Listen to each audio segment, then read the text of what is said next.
Welcome to another episode of The Brand Called You, a podcast and podcast show that brings you leadership lessons, knowledge, experience, and wisdom from thousands of successful individuals from around the world. I'm your host, Ashutosh Garg, and today I'm delighted to welcome a very accomplished and respected professional from London, UK, Rohit Maini. Rohit, welcome to the show. Thank you very much for having me. Rohit is the managing director of Apex Accountancy and Business Clan. He is the host of a podcast which is titled Everyday Empires. His vision is to help entrepreneurs navigate through their key challenges to support their ambitious goals. So, Rohit, before we talk of entrepreneurship, leadership, and realities of business ownership, tell me a little bit about your own journey. Thank you very much for the kind introduction, Ashutosh. Before I became MD of Apex and Business Clan, had a corporate career before that. So, worked for one of the world's largest accountancy firms. That's where I cut my teeth. That's where I became a chartered accountant, and then moved through and used my accounting skills not to continue in accountancy, but actually pursue a career in broader finance. So, I worked within corporate finance and within private equity. So I'm a shining example of how you can become an accountant, have the qualifications, but actually have slightly different career and different focus. Yeah. About 4 years ago now, unfortunately, my father passed away, Oh, I'm and sorry. he ran a small accountancy practice in West London. And it's one of those moments in your life when you think, you know what, I want to continue his legacy. I want to live through him, Mm. and so we took that over alongside my wife, and we built a fantastic team, expanded the services, and now today we help over 1,200 SMEs across the group, across Apex and Business Clan, to achieve their business goals. And as you kindly mentioned, we just set up the Everyday Empires podcast 3 or 4 months ago, and we're committed to making entrepreneurship more relatable, to make sure that we can provide tangible inspiration to our audience, so they can get a genuine story from a genuine entrepreneur that's our client, that we can provide an element of credibility behind what they're saying, so that hopefully our audience can take some key lessons away and use that as inspiration for their own journeys. What a great journey. Thank you. So, Rohit, let's talk about entrepreneurship and leadership. Um, Many people view entrepreneurship as glamorous. I've been an entrepreneur myself twice, and I know that's not the case, but I want your perceptions or perspectives on what are some common misconceptions about being an entrepreneur that you would like to debunk. Yeah, I mean, the first thing is to say, when you're an entrepreneur, you are the boss. You know, you're the person making those key decisions. But just because you're the boss doesn't mean you get to do what you want or say what you want. You are beholden to your business plan, to your business idea, to the people around you. So Mm. that's the first thing that people think, is that bosses tend to have the ability to do whatever they want. But Yeah. if you're describing yourself as a boss instead of a business owner or entrepreneur, that's probably one thing to think about. So whilst you have ultimate responsibility Mm. at all times, the most successful entrepreneurs are always the guys that have a great high performing team around them, able to build those teams. Um, and alongside that decision making, often people think that entrepreneurs have endless freedom. You know, they get to do whatever they want, whenever they want. Mm. But actually, very often you're trading, say a corporate career of working maybe 40, 45 hours a week, with an entrepreneurial journey of working, probably double that. So it's not necessarily about, whilst there might be more freedom in terms of what you get to do with your own business plan, with your own life, it's very rare that you get to do just what you want. So those are the two things I'll definitely debunk.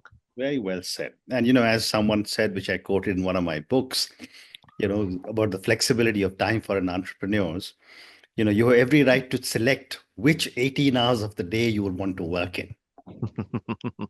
Exactly Very what you aptly said. put. My next question for you, Rohit, is you've helped over 1,200 small and medium enterprises.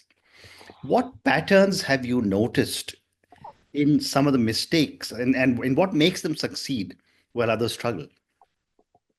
The best entrepreneurs are the ones that leave their ego at the door. Correct. They before they enter their office or once they've left their home, it's absolutely fine to have an ego. I'm not going to judge, but when you enter your office and when you're working, you have to leave it at the door because you have to focus on being adaptable, on being financially disciplined, on supporting your people, and often you have to put your own feelings aside and your own personal beliefs aside and make sure you're doing what's right for your business, your vision, and your goals. Um, Others are the most successful entrepreneurs tend to have a very, very resilient mindset. Mm. So there's often I talk about sort of talking to yourself sometimes because as an entrepreneur, it can get a little bit lonely sometimes. You can be within yourself. So you have to have that ability to talk to yourself Mhm. throughout challenges in particular. So if Mm. you have a good inner voice, a positive inner voice, that you can get through any challenge that comes your way. Mm. The third thing I would say, and probably final thing, is that um, struggling businesses often lack a very clear set of goals or Right. any sort of planning. Mm. So if you and your team know where you're going, they're Mm. all going to push in the right way for you and Mm. for the business and for the vision. So if you have that ability to not only have a vision but clarify it and communicate it, and adjust it over time, Mm. then people will buy into who you are and what you're doing. So that's the way that you can attract investors, how you can attract great people to your firm, and ultimately succeed. Fascinating. Great response. How has your experience in corporate finance helped you navigate the SME landscape differently from so many other entrepreneurs? And if you don't mind me adding, actually, and other accountants as well. I think Yeah. the corporate finance element Correct. is something that's quite different to a lot of other accountants. There's some great people across the world Mm. that service the SME landscape. Mm. But for me, the what I mean by corporate finance skill set, it's about sort of financial modeling. It's about strategic planning moving forward. It's about deciding the best way to fund your business, either it's from yourself, equity investors, or from loans. It's about utilizing the best possible decisions to financially manage your business in the Mm. best way. Mm. So, for me, what that enables me to do is instead of get into the nitty gritty of compliance, where we're drafting accounts and drafting tax returns, we're able to take a step back from that and think about the future Mm. and make decisions not just based on your gut, but also based on data, which I Mm. think is fundamental. Mm. That makes better and sharper decision making, and also contributes to the plan and the vision that we talked about earlier. So I'm able to be that strategic thinker with my clients, so they have someone next to them that yes, they call their accountant, but really I'd broaden that term to business advisor to Mm. make those decisions going forward. Amazing. And what advice would you give to someone just starting out who may feel overwhelmed by the vastness of entrepreneurship? Yeah, I get this question. It's a really, really good question. I get this a lot because we have a lot of people that come through our door that are want to make that shift from corporate career to entrepreneurship. And the first thing I tell them is to have a plan. I Mm. know that that journey or that jump from a career Mm. into entrepreneurship Mm. is normally born from emotion. They're Mm. frustrated with their job, they're frustrated with their boss. Mm. Something has annoyed them, and so they want to make that jump. Mm. But before you do that jump, make sure you have some form of plan. It doesn't need to be sketched out, doesn't Yeah. need to be a 45-page business plan, but it needs to be something. Mm. Um, and that plan can be flexible, needs to be adaptable, and you've got to be willing to fail. And the second thing I tell people is that think of failures as little plot twists in your Mm. story. Mm. Don't think that they're the end of it, and maybe your original business idea falls away, and therefore you can't be an entrepreneur anymore. Mm. Failures are simply plot twists. So you can always adapt from that. You can always emerge from that. You can always build another business. Yeah. There are plenty of stories of people that have done so. Mm. So the final thing I would also say is, I know this might sound a bit odd, but focus on financial literacy. Right. That's your survival tool. And don't just rely on your accountant. Whilst I think that I can give the best possible literacy and teach my clients everything that they need to know, Mhm. the best entrepreneurs in our client book are the ones that challenge me. They Right. challenge me on the decisions that I put forward. They Mm. ask why. They want to understand terms, terminology, acronyms, so they have a better handle. Whilst I'm here to support them, it's their business, so they take responsibility. Great response. Thank you. My next question, Rohit, is how can entrepreneurs balance innovation? Because I've always seen everything is an opportunity for an entrepreneur. How can they balance innovation with the practicalities of running a business on a day-to-day basis? And I enjoy this question because it's something that we tussle with here, with new technologies coming in and how accounting practices can be doing better, how consultants can be doing better. And the first thing that I would say is that don't innovate for the sake of innovation. Yeah. Yes, it's a good thing to do, but it has to be for a purpose. So innovate based on market demand and not just because it's a trend. So don't build a Gen AI bot because everyone's talking about AI and ChatGPT. Build something because your client has asked a key question, or one of your largest clients has asked a key question, or you think that you can service your clients better based on how you service them currently. Right. So don't innovate for the sake of it. Add that practical element of, has someone asked you for that kind of product or that kind of service or that twist in how you deliver? The other thing I would say is before you do an element of innovation, often innovation comes with cost. It comes with time cost and sort of understanding what innovation is or what kind of product or service you're changing or tweaking or creating. And of course a financial cost. So before you do that, don't jump in, full tilt. Test the idea. Maybe work with a client, a smaller client, build a smaller product or a smaller service, and get feedback and innovate practically. Well said. And how can an entrepreneur create a positive company culture while keeping productivity high? That's probably one of the biggest questions we get nowadays. And I think there's a quote that comes to mind from I think it's Peter Drucker that's credited with this, but he says, "Culture eats strategy for breakfast." And the reason why I like that is because it doesn't matter anything about sort of your business plan, your bigger decisions, your vision. If you don't have people around you that are willing to follow you, all you've got is yourself and your hard work, which will get you to a very large place, but won't get you all the way there. If you think about the biggest entrepreneurs in the world right now, they all have teams of thousands of people. So your culture is vital to your success. So when you're talking about keeping productivity high, actually often it's about keeping productivity in general. So the second thing that I would say is that I really believe in empowerment. I think if you're bringing people into your team, into your environment, into your community, if you empower them to be autonomous, to take responsibility, then you as a business owner fundamentally don't have to think about those things on a day-to-day basis. So you're still responsible. You can't delegate responsibility, but you can delegate actions and teach people to do the things in your best image. And so when you've got people that are representing you, they're not just representing what you do, but who you are. And it's fundamental that you can provide that clarification on your vision, on your goals, because all of that forms part of your culture to ultimately deliver the business objectives. Well said. Two more questions relating to entrepreneurship and leadership, and then we'll move to another segment.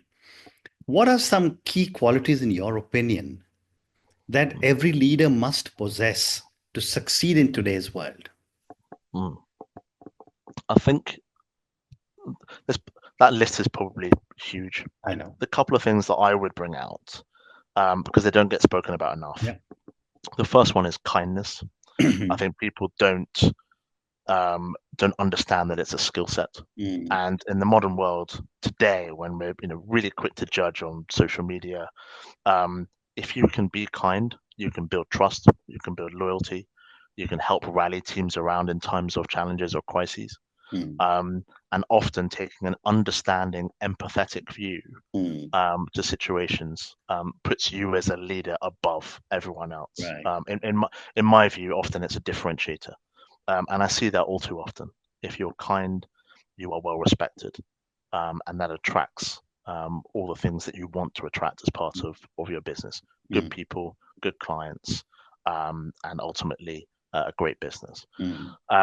I think the second thing that must be said, and it is said a lot, but resilience is fundamental. Every leader will go through challenges. They're put in that spot because it's believed that they can handle those challenges, either as a spot within your business, a leadership role in your business, or as an entrepreneur. You have to have an element of tough skin, of working through challenges, of keeping relatively stoic mind, so you can push through and come up with a plan for you and your team to get through the challenge. And the last thing I would say is adaptability. I think there's a famous phrase that says something like, the only constant is change. So if you're able to move with that change and adapt with the times, with new technology, with new people, with new working trends, with something fundamental like COVID, if you can keep adapting, then your team will follow you to wherever you want to go. Well said. Let's now move to realities of business ownership. And my first question in this segment is, entrepreneurship comes with inevitable stress. How can entrepreneurs manage work-life balance? It's very, very difficult, I have to say. And I think it's definitely something to manage. It's not something to expect. So if you think that you're going to be a business owner, work 40 hours a week, be able to have time for your family and everything else, what I would say is that manage your own expectations about how that journey is going to flow. So there might be some times when you are focused on work and you do have to be there very frequently to get through a challenge or get through a project. Other times when you're not.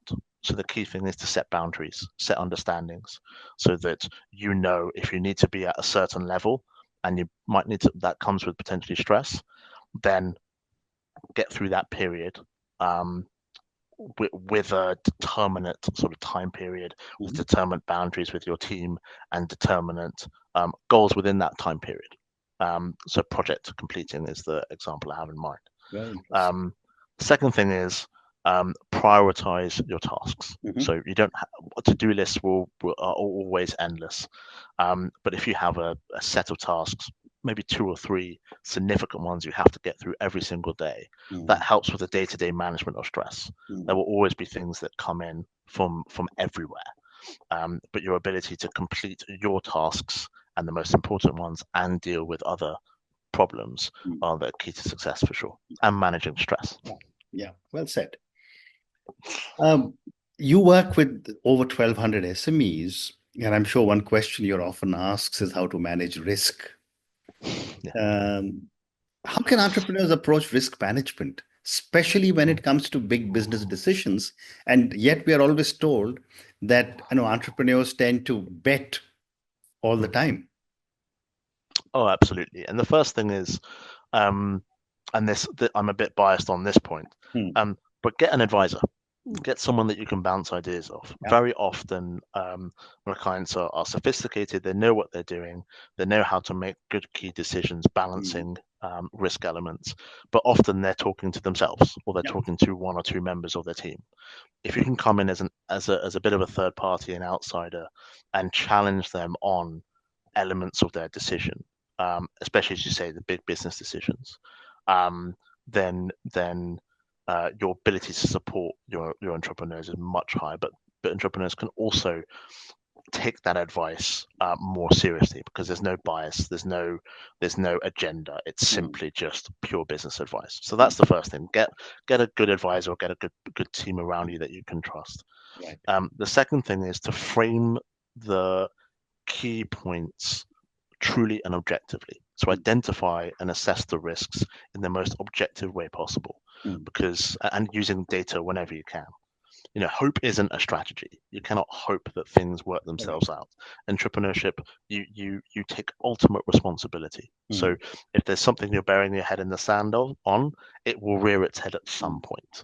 So deal with the issues then and there. So identifying and assessing the risks will enable you to then manage them appropriately. So have that clear mind.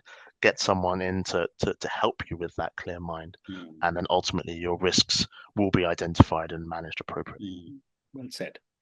A few minutes back, you had told us about how important it is for entrepreneurs to be financially literate, even though they have accountants. What advice would you give to business owners on how to manage cash flows? There's a phrase I always bring up. Revenue is vanity, profit is sanity, Yeah. and cash flow is reality. Mm, And the first thing I want entrepreneurs to understand is mm. that cash flow is extremely different Yeah. from profit and revenue. I mean, Yeah. it's fundamentally. Um, so that's the first thing. Mm, The second thing is that you have to be able to chase payments aggressively. So if people owe you money and money's coming in, whilst I think it's important to lead with kindness and understand when clients can pay, won't pay, but if someone has agreed to something and they'll pay on a certain date, mm, hold them to it. Politeness doesn't pay your bills, mm, cash does. Be kind when you can, but fundamentally, this is a business transaction and you're providing a product or a service in exchange for funds. mm, So if something's been agreed, hold them to it. Don't wait for another month mm. because it's an awkward discussion. People often feel awkward talking about money. Yeah. Um, when you're in the entrepreneurial game, within a month, that comes straight off. At the end of the day, you have to be able to collect your cash so that you can run your business. Well said. The last thing is, if you don't mind me saying, Ashutosh, Yes, of course. um, emergency funding and having little cash reserves in different savings pots goes Mm, very, very far. mm, You never know when you're going to need money for a rainy day. Never be too optimistic mm. in the good times or too negative in the bad times. Correct. Have a little pot that's separate so that in the worst case scenario, cash flow is not where you need it to be. You have a cash reserve to top that up. Well said. That's such an amazing and powerful piece of advice when the going is good, don't bet the house. Yes. I have time for two more questions for you, Rohit. What role does digital marketing and branding play in growing a business, and how can we ensure it's done right? Oh, well, how we can ensure is done right is definitely get an expert involved. Mm, So myself, I would of course advocate Business Clan, which has a wonderful digital marketing team. mm, Um, but if you can hire someone in house, don't assume you're an expert on marketing or branding. And marketing and branding are different to sales, mm, which we can talk about if required. But for me, it's fundamental that you have someone that understands what marketing is, what your brand is. mm, Secondly, the role that it specifically plays within your business is that it builds trust, it builds credibility. If you're online, then people can see you and hear you and understand what you're about. mm, Ultimately, take my position, take my role. We largely provide consultancy services mm. across accounting and a few other elements. The reason why people will take our services is because they understand who I am, they understand my vision, they understand my goals, and they Right. buy into what we're doing so they can be part of our journey. And of course, with our digital marketing service, we can help them with their journey. Mm, So it's fundamental that it's often a key differentiator when clients are deciding whether to pick you over someone else, because that emotional element of the decision mm, is going to be about, okay, we want to support this kind of business because their values align with us. And lastly, and most importantly, um, the entrepreneurial reward is often that big exit. mm. You work and you're extremely hard to build out a vision. You take all the financial risks, all the other risks, you take all the inevitable stress. What's your reward out of it? Why would you go and do it? Often it's because you have that exit, you're able to sell your business. If we don't have a brand, if we don't have a vision, what are people going to buy?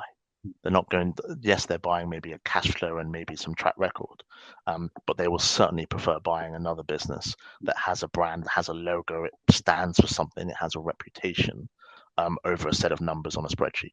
So if entrepreneurs have that exit in mind, then digital marketing and particularly your brand will play a fundamental role in Mm. whether you're able to exit or not. Great response. And my last question for you, Rohit, and this is for you now. What is the most valuable leadership lesson you have learned in your career? Oh, um, I've got two lessons. If I'm so sorry, Ashutosh, Yeah, I'm going to please. give you Of two course, if you of don't mind. course. Yeah. The first one is people first, Hmm. always. Hmm. If you've got a strong team around you, you're able to conquer the world. There's no doubt about it. Um, the second thing is to laugh often. Uh, Throughout your entrepreneurial journey, it's going to be extremely tough. I came into mine under very sad circumstances, but I've tried to laugh as often as I can along the way because I think it's important to enjoy the journey. What's the point of taking all the stress, all the risk, if you can't enjoy it? Amazing. So I'm very fortunate to have a wonderful team, Amazing. people around me, Yeah. and try to laugh with them. Thank you. And on that note, Rohit, I just want to say thank you so much for speaking to me about your own journey. I'm sure your dad must be proud of everything that you've done with his business, keeping his legacy going. We covered a lot of ground on entrepreneurship and leadership. We spoke about the 1,200 SMEs and how you're helping them. We spoke about advice to people who are just getting started. You told us about how to balance innovation with the practicalities of running a business. We spoke a little bit about company culture. You also told us a little bit about uh, qualities a leader must have. Then we moved on and spoke a little bit about entrepreneurship and cash flow management. And I loved your three words, which is, revenue is vanity, profit is sanity, and cash flow is reality. That is such an amazing set of three words, which I'm sure a lot of my viewers and listeners will remember all their lives. Thank you also finally for giving us two amazing pieces of advice, which you learned: people first and laugh often. Thank you again, and good luck to you. Thank you very much, Ashutosh. Much appreciated. Thank you for listening to the Brand Called You videocast and podcast, a platform that brings you knowledge, experience, and wisdom of hundreds of successful individuals from around the world. Do visit our website www.tbcy.in to watch and listen to the stories of many more individuals. You can also follow us on YouTube, Facebook, Instagram, and Twitter. Just search for the brand called You.